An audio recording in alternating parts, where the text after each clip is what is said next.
नमस्कार। मैं हूं आपका एंकर और होस्ट दुर्ग सिंह राजपुरोहित।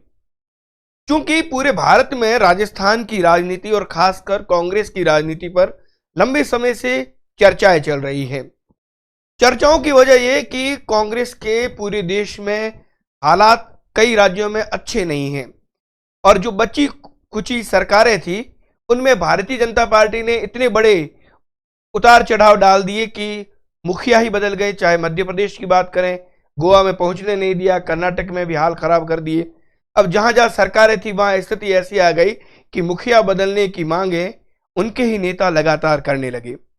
पंजाब में चन्नी के हाथों में सरकार चली गई तो राजस्थान की अशोक गहलोत सरकार को हिलाने के लिए उनके ही मंत्री, उनके ही नेता लगातार प्रयासरत रहे। सचिन पायलट का गुट राजस्थान में अशोक गहलोत गुट के सामने बहुत बड़ी ताकत बनकर उभरा।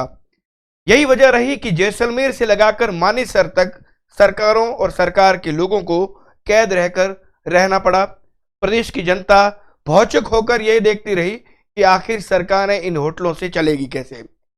कोरोना के बाद स्थितियां थोड़ी बहुत सामान्य हुई तो वापस उसी बात को रफ्तार मिली, उसी बात को तेज आवाज मिली कि भाई मंत्रिमंडल का विस्तार कब होगा।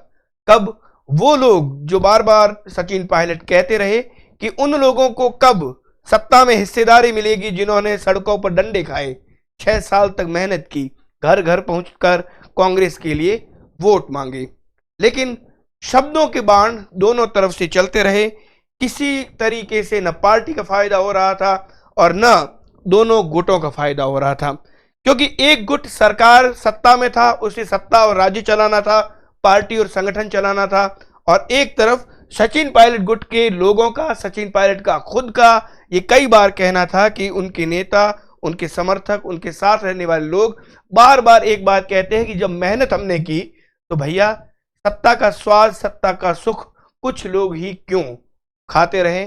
जबकि बार बार एक बात को लेकर अशोक गहलोत अपने पत्ते साफ करते नजर आए कि भले ही कितना ही जोर लगा लो, जो राजस्थान में होगा उसको हरी झंडी गहलोत ही देंगे, आला कमान ही देंगे।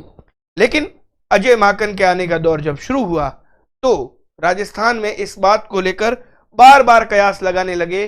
राजनीति के जानकार, राजनीति के जो बहुत पुराने खिलाड़ी हैं वो इस बात को लेकर कयास लगाने लगे कि भैया अब तो परिवर्तन होकर ही रहेगा। और ऐसा ही हुआ जब एक दिन पहले सचिन पायलट, अशोक गहलोत, सारे के सारे नेता एक बात पर राय लेकर सहमत हो चुके थे कि भाई अब 21 या 22 तारीख को मंत्रिमंडल विस्तार को लेकर कोशिशें की जानी चाहिए। सभी की जब सहमति हुई तो उदयपुर से मुख्यमंत्री को राजस्थान प्रदेश प्रभारी अजय माकन ने बुला लिया। वो दौरे पर थे, लगातार आम जनता से मिल रहे थे, प्रशासन शहरों और गांवों के संग अभियान को अपने नेताओं के साथ मिलकर देख रहे थे। अब जब एयरपोर्ट पर सारे के सारे मंत्रियों की फौज के साथ, प्रदेश अध्यक्ष के साथ, सचिन पायलट के भी कुछ गुट के लोग, उम्मीद थी लेकिन वो आए नहीं, लेकिन ये उम्मीद की जा रही थी कि सारे लोग जब एयरपोर्ट से बाहर निकले तो एक नई राजनीति की इबारत लिखे जाने की शुरुआत की जा चुकी थी। 3 लोगों के बड़े से बड़े अगर मंत्रिमंडल के पदों की बात की जाए तो चिकित्सा मंत्री, राजस्व मंत्री और शिक्षा मंत्री। शिक्षा मंत्री जो प्रदेश अध्यक्ष भी है गोविंद सिंह डोटासरा, चिकित्सा मंत्री रघु शर्मा और राजस्व मंत्री हरीश चौधरी। प्रदेश अध्यक्ष गोविंद सिंह डोटासरा के पास राजस्थान की जिम्मेदारी है, रघु शर्मा को गुजरात भेजा गया है और पंजाब में हरीश चौधरी पहले भी जाने की इच्छाएं जाहिर कर रहे थे और आला कमान ने उनको वहां भेज भी दिया। हरीश चौधरी और गोविंद सिंह डोटासरा के मध्य कुछ दिन पहले एक वॉर हुआ, आपसी कहासुनी हुई और कहा गया कि दोनों आपस में एक मुद्दे पर भिड़ गए। गोविंद सिंह डोटासरा का कहना था कि भाई आप तो पंजाब के प्रभारी बनकर वहां बैठे हैं और राजस्थान में प्रशासन, शहरों और गांवों के संग अभियान पूरी तरीके से इससे प्रभावित हो रहा है। तब हरीश चौधरी ने उनको पलटकर जवाब दिया कि भाई काम हो तो बताइए, अगर जरूरत हुई तो मैं यहां आ जाऊंगा। ये अच्छे संकेत नहीं है। लेकिन उसके ठीक बाद जैसे ही अजय माकन यहाँ पहुंचे, एक बात को लेकर यहाँ पर सुगबुगाहट शुरू हुई कि अब इस्तीफों का दौर शुरू होने वाला है। और शाम तक 3 मंत्रियों ने, जिनके पास प्रभार थे संगठन के, रघु शर्मा गुजरात प्रभारी, पंजाब प्रभारी हरीश चौधरी और राजस्थान के प्रदेश अध्यक्ष गोविंद सिंह डोटासरा ने अपने अपने पदों से इस्तीफा दे दिया। कुल मिलाकर दर्जन भर मंत्री पद अब खाली हैं। 21 लोगों को मंत्री बनाए जाने की बात की जा रही है, जिसमें कितने और इस्तीफा देंगे ये अभी भविष्य के गर्भ में है। राज्यपाल आज शाम तक आ जाएंगे। मुख्यमंत्री को आज राज्यपाल से मुलाकात करनी है और उसके बाद वो डेट फिक्स करनी है जिस दिन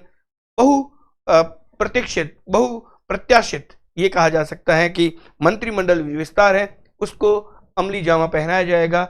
एक दिनांक फिक्स होगी। आज शाम तक पहुंचने के आसार हैं राज्यपाल के राजस्थान में, और उसके बाद मुलाकात होगी और उसके बाद ये तय होगा कि कौन कौन मंत्री बन रहे हैं और कब बनेंगे, कब ये पूरा ये सारा का सारा काम होगा, ये कम हो रहा है। अब बात करते हैं बाड़मेर की। चूंकि बाड़मेर जो है वो कांग्रेस की राजनीति का एक बहुत बड़ा गढ़ माना जाता है।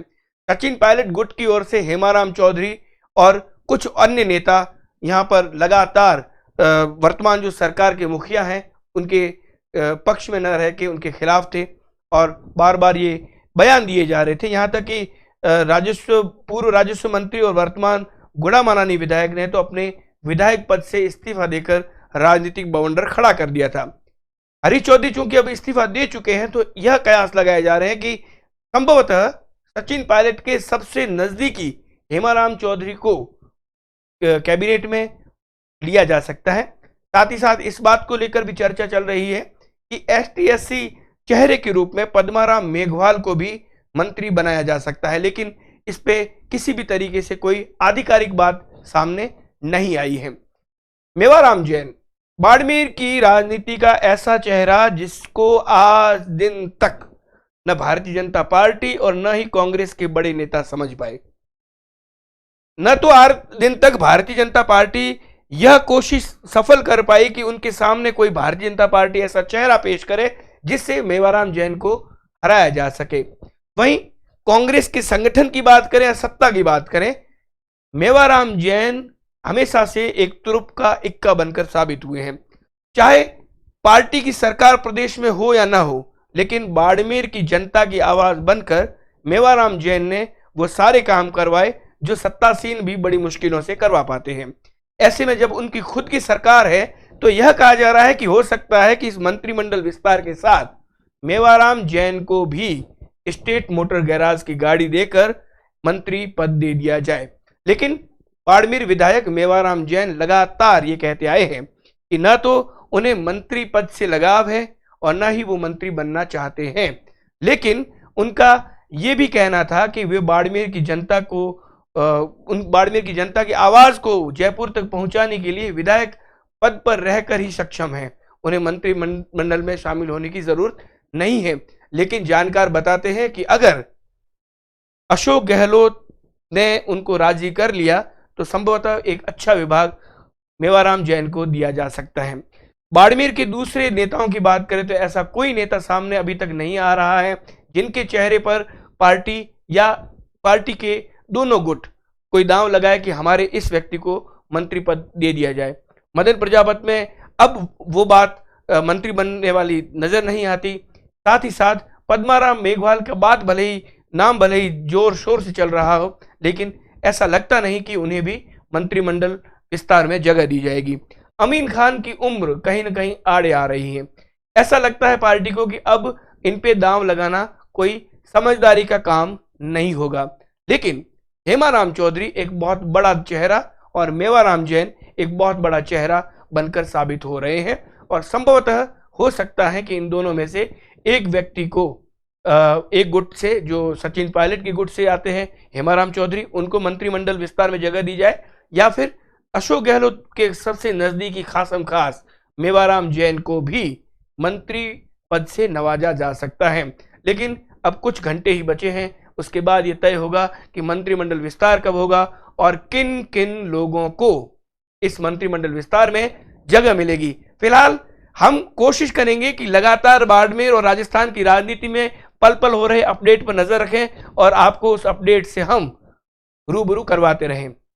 आप देखते रहिए द बाड़मेर टाइम्स।